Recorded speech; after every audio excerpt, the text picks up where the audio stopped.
hats, territorial struggles, and the perpetual forward motion of time. These are the three certainties anyone who still plays Valve's multiplayer masterpiece in 2023 are acutely aware of. Team Fortress 2 is a special game, ancient to some, but one that manages to be wholly unique despite being totally mundane in the modern gaming landscape. Popularizing the hero shooter subgenre by taking elements from arena shooters and pairing them with a fair dose of strategy and asymmetrical gameplay has helped TF2 stay one step ahead of the game. Valve's underappreciated classic has rested on its laurels for nearly half a decade now, disheartening many players who'd wish to see it return to its former glory. Their disappointment is hardly new, nor unique to this generation of TF2 players. Before Valve consolidated the player base into their own ecosystem of bot-infested servers and a Meet Your Match update, people were calling their priorities into question. 2014's End of Line update saw the ambitious community project downsize from a map, weapons, and other goodies to a cosmetic case with a single melee reskin. Similar community updates were hamstrung and incomplete on release, the most infamous being the Invasion update, which saw 4 new maps come into the game alongside 4 new weapons. Weapons that were revealed to be weapon reskins upon release. Coupled with the fact that the maps added during Invasion and later Snowplow from the End of the Line were either relegated to the forgotten alternative game modes tab or outright removed from casual, and many players have felt jaded by Valve's update rollouts. Additions that would have provided players with new experiences and ways to play were now being sidelined for arbitrary reasons. In the eyes of many players, monetization of the Team Fortress IP is taking priority over actual development, and with the last noteworthy update coming from 2018's Blue Moon Balance patch, the trend of cosmetic fluff in lieu of gameplay-oriented changes has been a constant. Since 2018, there's been a standard yearly update cycle.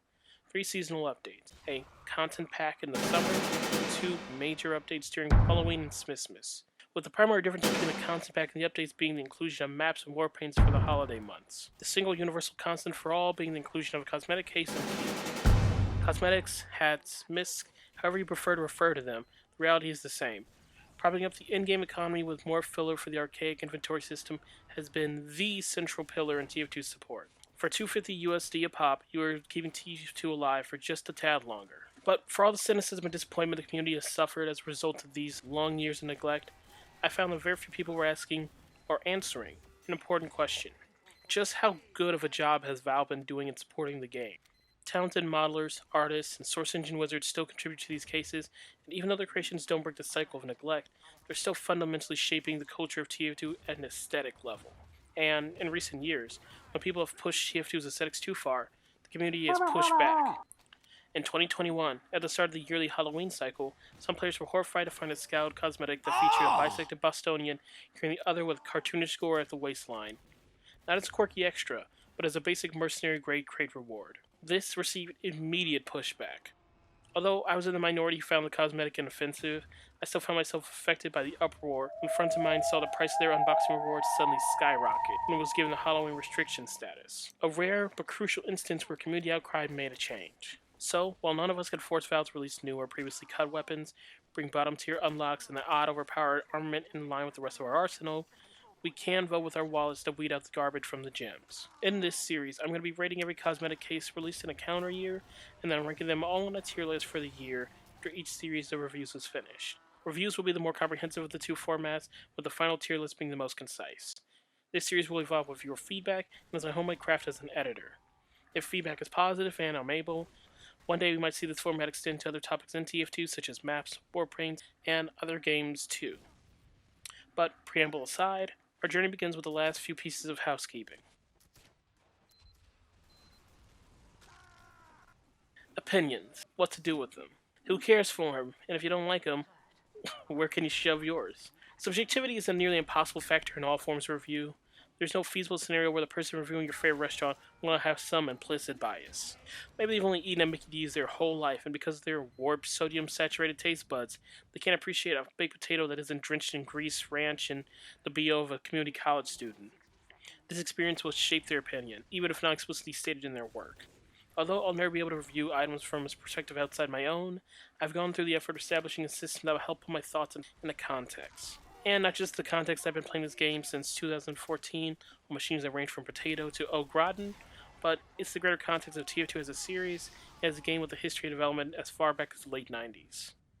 Every video in this series is an opportunity to appreciate the effort these artists and designers have made to bring TF2 to life as a series, and as a hub for people to connect.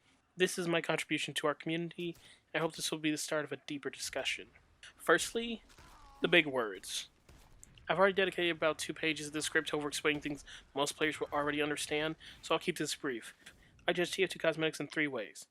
First sounds pretentious, second sounds obvious, and the third sounds vague. I value Team Fortress 2's authenticity, how accurate an item is to TF2's original art direction. Hard to describe without diving into devlogs and what influenced them, but it boils down to the color palettes, themes, visual aesthetics, and time period the game was designed to evoke. Historically accurate, appropriately colored, and lore-friendly hats will always prevail over quirky pop culture references in my eyes. Versatility. How well does the cosmetic mesh with the other cosmetics you have to offer? If you've ever browsed the workshop around Halloween and seen the shenanigans modelers get up to trying to legitimize their ridiculous concepts, you'll know exactly what I mean. No, giving Soldier an ingrown toenail for a head and slapping a cape on him does not make him some Bunyan-based superhero. Just because you can combine 2 items together doesn't make them visually appealing. Even if not jaw-droppingly beautiful on its own, I appreciate a pair of pants that fits well into many of my loadouts. Whether I want to be a lawyer, a butcher, Guts from Berserk, or just a homeless man washing your windows at an intersection. And the final metric, desirability, is a bit of a grab bag of many factors I take into consideration while judging a cosmetic. The best definition is that it's a subjective measure of general appeal, and I find it's best quantified by movements in the marketplace. I may not like certain cosmetics due to my personal taste, but if I see a dozen of them being moved a day at $20 a pop, I have to set aside my personal biases and acknowledge the fact that many other people enjoy something I don't. Game respects game. The other half of my rating system is your standard 5-point scale, and mine is no different from how a movie critic gives out stars. Higher your score, the better your item. The last and final pieces of critical information before getting into this review will be the symbols I use throughout to denote important information about the item's customization options. Many items in TF2 use alternate models to alter the appearance of an item based on which you choose. Although prime examples are the Bat Out of Hell and Dead of Night, I personally use the ghastly gibbous to show how many styles an item has. The more ghastly the gibbous, the more ways you can wear it. And if an item is unpaintable, you'll see a cross-out paint can icon.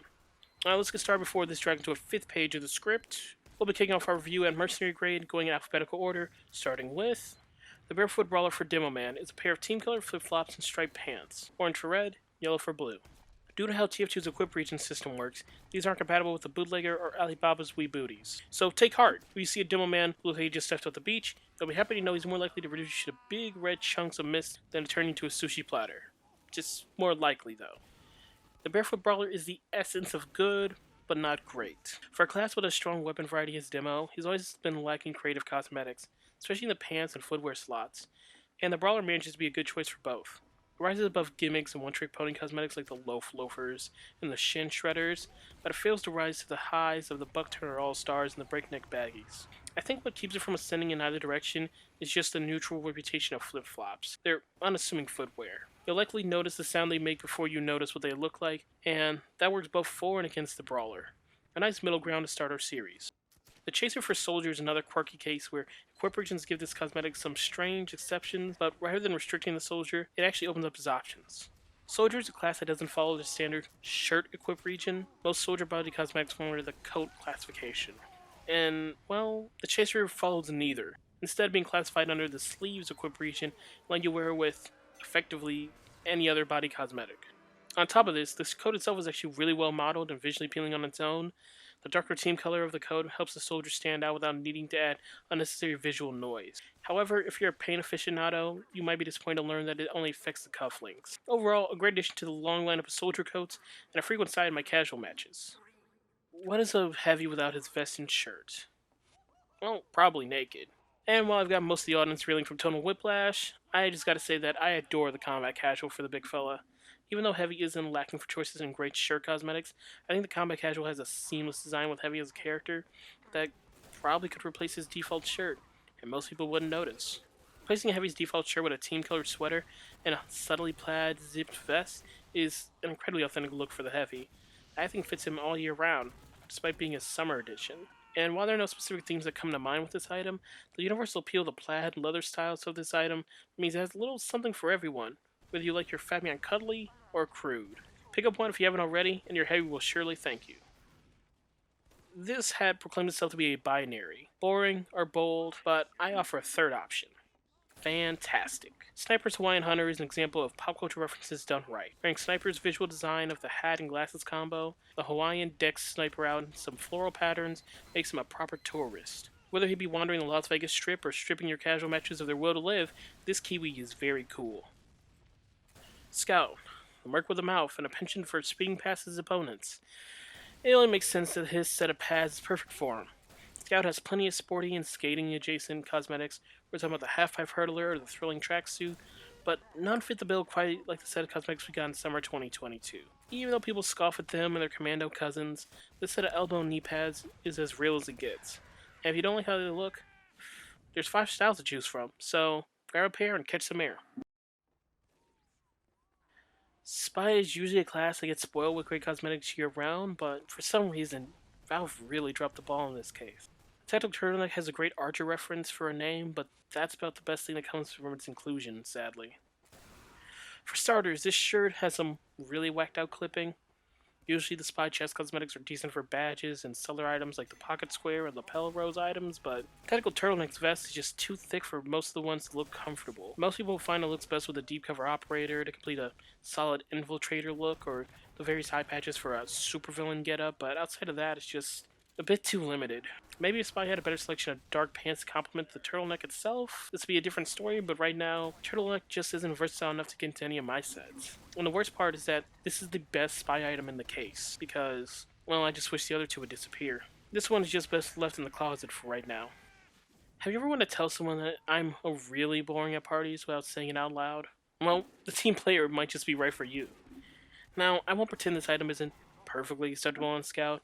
After all, the subtle reference to Scout's placement on the class screen, and his ego, with a big number 1 on his chest, is a nice touch. Not to mention the checkerboard pattern on the sleeves is nice too, but it's just... I think that might just be the issue. This item might be perfectly in line with Scout's character and fits TF2's art style, but it just isn't very interesting. And unlike the Combat Casual, which also closely mimics the default shirt, this one adds so little, and yet is so specific that it pigeonholes itself from being more universal. The Throttle Head.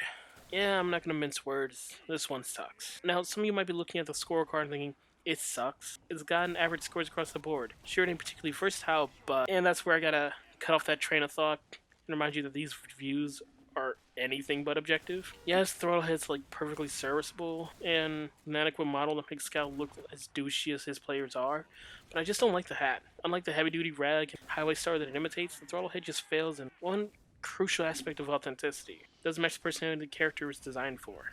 Scout may be a scrappy Bostonian who comes from a band of equally violent siblings, not unlike a biker gang, but he's also a dork. As we see in Expiration Date, when Scout's big bark is challenged, or even outright ignored, he's quick to fold and heel to the whims of others.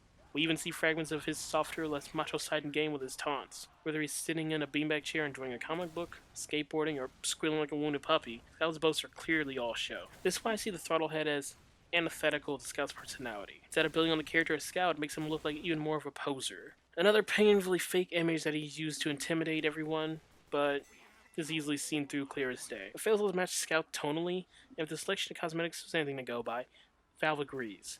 Throttlehead is a one-of-a-kind cosmetic that I hope remains singular, because I feel nothing but contempt for it. And the theme of contempt extends to the next item in the case, the Undercover Broly. On September 30th, 2010, Valve made the mistake of introducing the TF2 universe to the hard counter. Having exclusive hat that places a ridiculous-looking team-colored umbrella on the Heavy's head. It has zero synergy with any other headgear, eyewear, body cosmetics, or any other cosmetics in the game. Despite this, the hard counter has managed to overcome its total lack of redeeming qualities to become one of those mediocre joke hats in the TF2 history. Become one of those great mediocre hats in the canon of TF2, but thanks to its age, its stupid design, and ability to be unboxed with every unusual effect under the sun, people have just come to love the stupid thing. On July 29th, 2022, Valve repeated this terrible prank over a decade later. This time, extending the classes affected by this terrible joke to the entire roster of mercenaries instead of just the Heavy. Over the 12 years that the hard counter has existed, not a single cosmetic has been introduced that supports that awful hat, nor are there any cosmetics that support it on other classes. The only correct decision Valve made in the introduction of this hat was the tier it was placed in. Except, no, they fucking didn't, because the mercenary grade is too fucking high for this eyesore. Civilian grade will be too high for it. The Undercover Broly has a moronic design, a middling name, and even less to appreciate than the hard counter. Colors are worse, being sickly and washed out. It doesn't have the class icon like the hard counter does. You see the band where the umbrella attaches to the scalp, making the undercover part of the name just a fucking lie, and its inclusion reminds me that the shitty gimmick items have no seasonal restriction.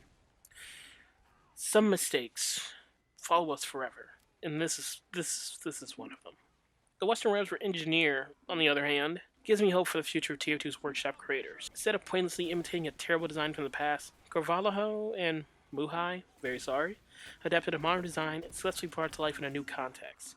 Unlike the Undercover Brawly, which is creatively bankrupt and taints anything good around it, the Western Raps are teeming with life. Everything from the detailed tanning work on the shoulder blades to the extravagant loops along either side of the coat to the unique wrinkle on the engineer class icon with the two dueling wrenches. It is everything a new cosmetic ought to strive for: originality, excellence in execution, faithfulness to the character, and it isn't a decade old joke that failed to be funny the first time.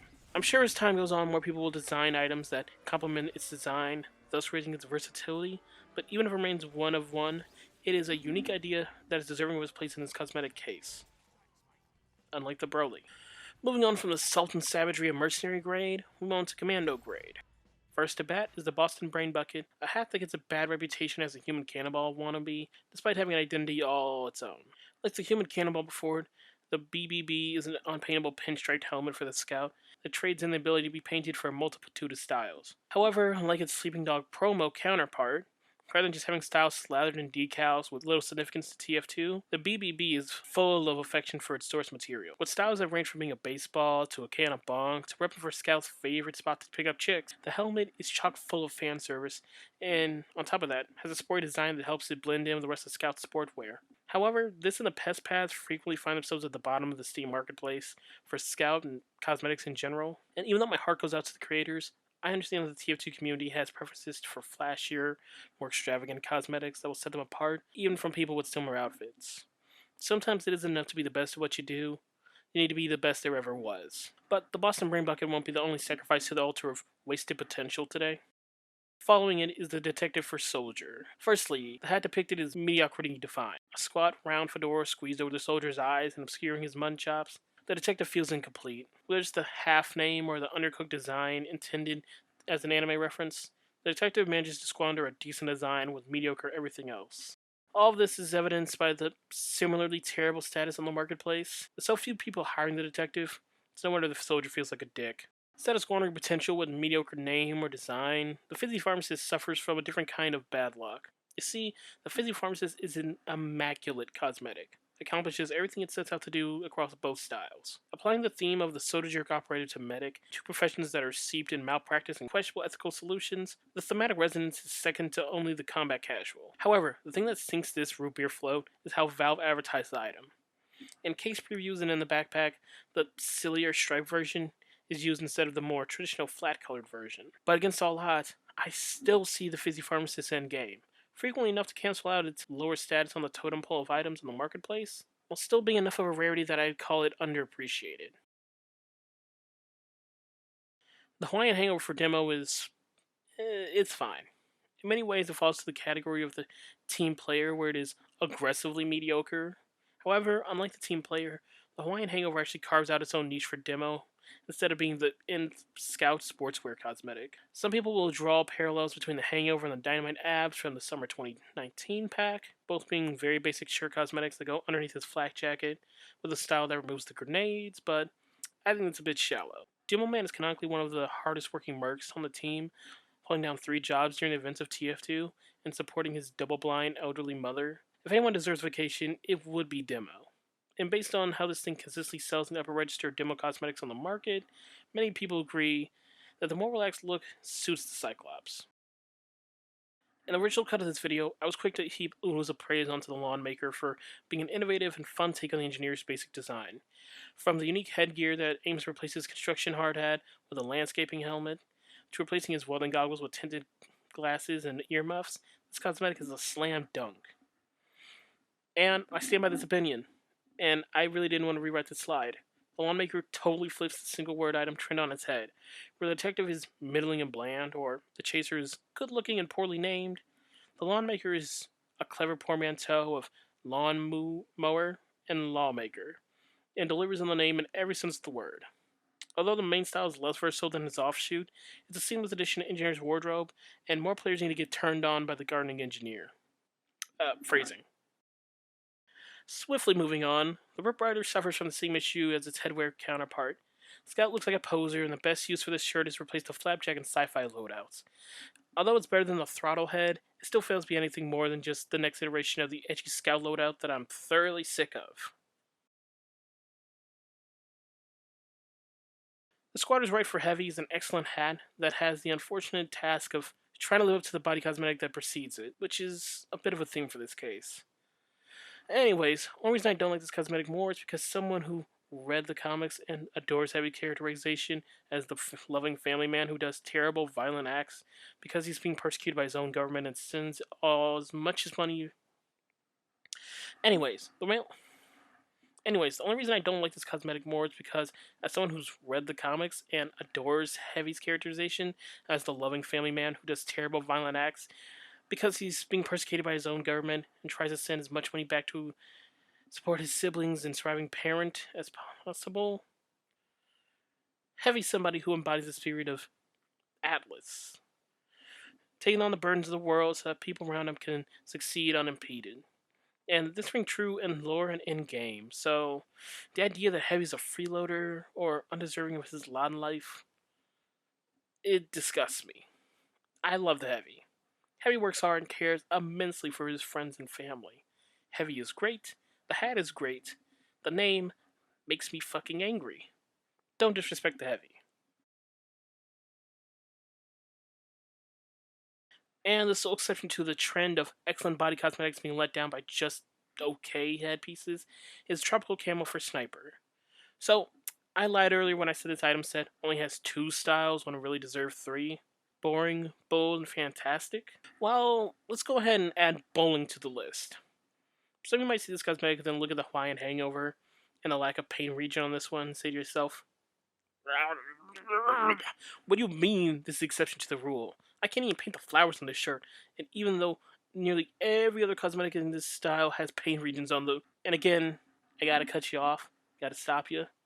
This item, loads of personality, and a lot of the added details make it a delight to see. From the shark tooth necklace, to the bullets in his pocket, to the simple fact that it elevates what could have been just another boring pop culture reference to being a complete and valid transformation for this character, should be commended. Paint Celeste will just have to cope.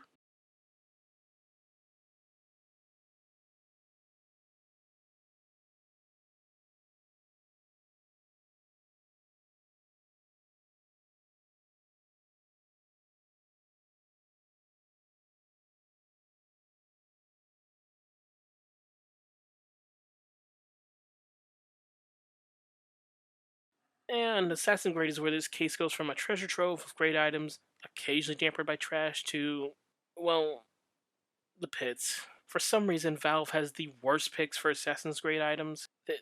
They're neither the polite mediocrity one expects from Mercenary Grade or the absolute amazing game shooting cosmetics you'd want from Elite Grade. They're always either, this should have been Mercenary Grade, this is a dumb gimmick that I only want to see once in a blue moon, or this should have been Elite Grade, and the fact I'm buying this for 57 cents is a steal. So, with the dichotomy of Assassin's Creed either being goodwill or a fucking scam, the Headbanger falls into the realm of influencer NFT scams, except it's not as malicious. I wholeheartedly believe that the Headbanger is a good concept for an item. The name alone is pretty worth a chuckle, if only because I have the sense of humor of a 40-year-old divorcee. But the concept of Demo wearing explosive on his body is essentially his version of the Scout's many egregious Bond cosmetics. However, the Headbanger is an explosive that doesn't match any of the explosive Demo Man has been shown to wield. Not his pipes, his stickies, the dynamite we saw in the early trailers of the game, the cannonballs, the caber, nothing. It's just a pound of C4 strapped to his head. And while C4 is technically canon because it was invented in the 1950s and 60s, which the game does take place during, and Demo Man being an avid explosives enthusiast, he'd definitely be up to date with the latest tech, but maybe just a prude, but I don't see people strapping the Steam Deck to their heads and running into a Tesla dealership just because, they love technology. Alright, so that tangent was dumb, but let's cut to the chase. I just like the military color scheme for Demo because Demo doesn't have any body cosmetics that complement it. I just like the way the concept was executed because it looks amateur and rushed instead of a proper TF2 wise piece of C4 thing. And also, the Demoman isn't an idiot. And he's far from a suicide bomber, despite what the caper might tell you. So him putting a potential weak point on his head that any wayward bullet could detonate, killing him and his team, is just dumb. This is the kind of shit they give to Soldier, and this is why so many people think that Valve has flannerized Soldier to hell. Just stop strapping random bullshit to the Merc's head and calling it a quirky new gimmick. It's not quirky, and it's not new. The hard counter already exists, and the world is a worse place for it. And Valve, stop making these things Assassin's Grade. You make more money if you actually, make these high tiers worth shilling out your money for. Now, for a cosmetic with both a frustrating name and a questionable design, the Karate Gi for Pyro. If you're confused, yes, the second word is supposed to be Karate Gi. No, I don't know why Valve chose to mash them together in this weird abomination of a compound word, but we're here now and we have to deal with it. Side note, Kazan is Japanese for volcano, and Kazan is also a character from the awesome horror movie Cube. I'd recommend watching that than finishing this segment on the Assassin's Creed items because they're just not going to get any better. This item was, it was designed to go with the firefighter, and that's it. There's no deeper meaning to giving Pyro an outfit like this except to fill out the body region for a very specific item set. And I like the firefighter, but this cosmetic really should have been mercenary grade, like the headpiece that preceded it. But for some reason, this thing is popping off on the marketplace, so fuck me, I guess. And continuing the streak of items I just really don't give a shit about, we have Liberté, a first-year French textbook by Gretchen Angelo, published in 2009. I meant Mr. Frog. This is Mr. Frog. Apologies for coming off as resentful and jaded. It's just, this item already exists. It's called A Frenchman's Beret and released in May of 2010. On top of the fact that I dislike spies cosmetics in general because you will not see them when you're disguised, which spies typically are when they're actually playing the fucking game, this item is redundant and adds an even less funny gimmick to the game than we'll likely see vomited all over future cases. The only difference between this and A Frenchman's Beret is that this item is even lazier, has an even lazier name, and it has a fat fuck off frog instead of paintbrushes. And I can't appreciate the fact that the Bray model is marginally better because I have fucking Raleigh from Sly Cooper taping up his smoke break on my head. Like, fuck. If the Undercover Broly wasn't the worst cosmetic for being a lazy rehash of a prior design, this would easily be at the bottom of my list. And no, I'm not mad at the frog. The frog design is cute, and it fits TF2's art style, but I would have rather seen this model added to as a neat detail on a swamp theme mapped, rather than just lazy slapped onto a hat and thrown into a case. In the second most desirable rarity, goodness. And then we have Sam Fisher, and I'm not angry about this one. I'm just really burnt out, disappointed. There's no attempt at subtlety, like the spy. It's just blatantly a lazy model being slapped into a character that somehow got added. Even on the workshop page for it, the best set the creators could think of was just throwing all of the camera items on it at once and making an observer that looked at you with a deadpan stare. At the similar time, staring at my computer screen and wondering, when can I stop writing about terrible spy cosmetics? And the part that hurts me the most is just the fact that the same person who made the Hawaiian Hunter and the Combat Casual sets also made this piece of shit. The fact that those items were tailored with such fine craftsmanship and care, and then he just pops out this smelly turd of a wet item, makes me wonder if he has a sweatshop of modelers just making all this stuff, and sometimes the good ones slip through. Or maybe people just attach his name to stuff because he has a pipeline of Valve directly or something. I don't know. Either way, I hope we see more Hawaiian Hunters and even Squatters' Rights in the future, and less of whatever the fuck these are. The soda cap for Medic is another instance of a stellar body cosmetic being paired with a head cosmetic that doesn't live up to the hype. Not to say the soda cap is bad, far from it. Of all the Assassin's Creed items, this is the the only one that I feel deserves its placement, even if I personally think it should have been a commando grade instead. Being a paper hat and pencil mustache combination for the med, the soda cap actually manages to carve out a new niche for itself in the cosmetic landscape. Thanks to its good paint regions, you can adjust it so it looks like a naval private's hat, or an ice cream man outfit, or maybe in the future we can just get some later hosen, you know? Cosmetics that actually fit Medic and TF2 aesthetically, and have items that would complement them in-game. The only issue with the soda cap is that even though the paint regions are good, there's no version of the hat with a khaki texture instead of the papery white one of the base item.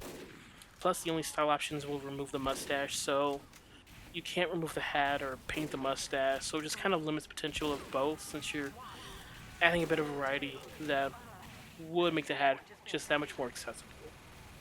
But despite my complaints, I still think this item is worthy of its body cosmetic. It just has a few places where an opportunity was missed to make it truly spectacular. Thankfully, we survived the worst of the case, and from here on out, I have nothing but praise for this case's content. Elite Grade truly is lead in this instance because both cosmetics in this tier are wonderful additions to the game. However, I will start with the lesser of the two, in my opinion. Rocco is a cute pet cosmetic that sits on the sniper's shoulders and sort of coils around his neck, and I think it's one of the better wraparound pets in the game. Some people will prefer Harry's big bushy mustache for Sniper and Spy. Harry has more styles, the paint regions are much bigger and unique than what Rocco's, which is just his eye, but to me, Rocco feels complete, without any of the gimmicks attached to Harry. Sure, if you want to be a little edgy or silly, you could turn Rocco into the Croc from Hell by giving him some black pupils, but at its core, his darker body and unintrusive position on the Sniper's character model helps him fit in TF2 better than the pink Harry's floating around in the wild. On top of this, Sniper has a long lineage of crocodile-based cosmetics to actually complement Rocco if you really want to go for the full Steve Irwin.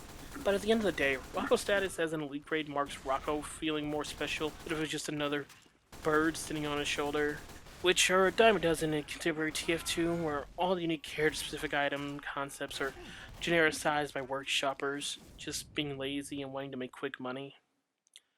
Rocco feels like a rarity, and he feels like he belongs in TF2. He's special. He is Sniper's modern pet cosmetic, and the game is a better place because Rocco exists. But I still prefer the decorated veteran. And yeah, people that listen to the old cut of the video heard me gush about the decorated veteran before, and now you're sitting through a second helping. Some people scoff, some people roll your eyes, and some of you don't care at all, which, in that case, thanks for the apathy watch. The decorated veteran could have easily been a shitty gimmick hat that's, not only lazy, but tacky and garish and fucking degenerate in its blatant appeal to the trading community of TF2. The type of people who don't play TF2 but are still invested in TF2 based solely that they can make marginal profit off every transaction their trade box make, which adds up to them having a pseudo passive income stream by killing off most of the traders who actually thrived off organic business, but yeah. And sure, some people who wear the decorated veteran might be those toxic tryhards who drop a few bans on unusual weapons for their favorite class, big, bright, and ice-searing, alongside some truly obnoxious hats that basically only appeal to them and anyone unfortunate enough to be enticed by their profiles drenched in low-quality SFM commissions, but fuck those guys. This item is for everyone. Everyone who loves TF2 and can appreciate what the Warplanes brought to the game. Everyone who has stuck with the game through its highs and lows and don't mind occasionally supporting the game by picking up a nice looking cosmetic or two on the community market. This hat respects TF2, not only in its original form with its civilian style, but it becomes so much better with its lead and commando styles. Every class has two unique designs, and they went out of their way to even give some team colors to skins that previously didn't have any. It is a labor of love, and the people who brought it to life, Diva, Rabscootle, and Tabby, all deserve heaps of respect for the wonderful work they did. And as my way of showing my gratitude, I'll be featuring some of my favorite work of theirs in the outro of this video. Done, finally done. This video was a fucking production, I tell you. The original version of this video, this section of the video was basically me reading off a bunch of statistics I made, analyzing my scores, and seeing patterns in how the case was structured, but that version was also unscripted. I basically just made a notes document with all the data points I wanted to touch on during the video, and everything came off the top of my head, and it was very stream of consciousness, sort of like the commentary video I did before this one. Obviously, I want to give everyone who made it to the outro a big thank you. If you're seeing this, you're likely a personal friend of mine, or friends with a friend of mine, which I'm even more grateful for. I'm starting a series from a mere 60 subs, and while I'm sure many people are hangers on for my ancient days of making slideshow top 10 lists, I hope more people are willing to give me a shot and engage with the conversation I hope to start here. TF2 isn't a niche that will last forever, unfortunately, and in a world dominated by niches and exploitable formats, opting for variety may rub people the wrong way. But I hope I can prove my channel is worth your time. I've got some plans for the new year that I want to accomplish, if not immediately after this video, shortly after. One of them includes the 2 follow-up videos to this video. I'll likely be doing the Scream Fortress 2020 case next. I don't remember a single item for it, so hopefully I'll be looking at it with a fresh pair of eyes. Smith's 2020 has a few items in it that I know I'm going to be biased towards, so you'll be seeing a lot more positive scores over there. Except for the dumb Christmas light items. Valve really needs to stop using those, like, for real. It just cheapens everything they're attached to. There have been times when I'll buy a festivized item off the market just because it is cheaper than the non-festivized version of it, and I'll just remove the lights because, fuck you, I don't care if it adds value to the item. Anyways, Halloween 2022 is coming up next, and Sister 22 is coming down the line. After that, we'll be doing a tier list to rank everything all at once, and you can absolutely expect the Undercover Broly to be at the bottom of the fucking list. For anyone here from the session videos, don't worry, I still have at least one more session video in the works. It's going to be a compilation of all my favorite bails from 2022, and some of my TF2 viewers might even enjoy it too because it's more funny ragdolls, and I think Session is great. And I think skateboarding games in the general are just on the upswing because Skate 4 is on the horizon, and I would love to make videos about that when it drops too. There might be a mixtape in the works if I can work up the courage to post my rapping online. Oh god. I'm really happy to make this video. It's been a thrill, and it's been a really good learning experience. Like, this is my first time ever having to remake a video. It's just such a different experience. Gathering gameplay, recording audio, making visuals. It's just so different from any other sort of art form I've engaged with in the past. But I'm starting to ramble now, and we're already off script. So I'll just say thank you, and sorry in advance. Bye now.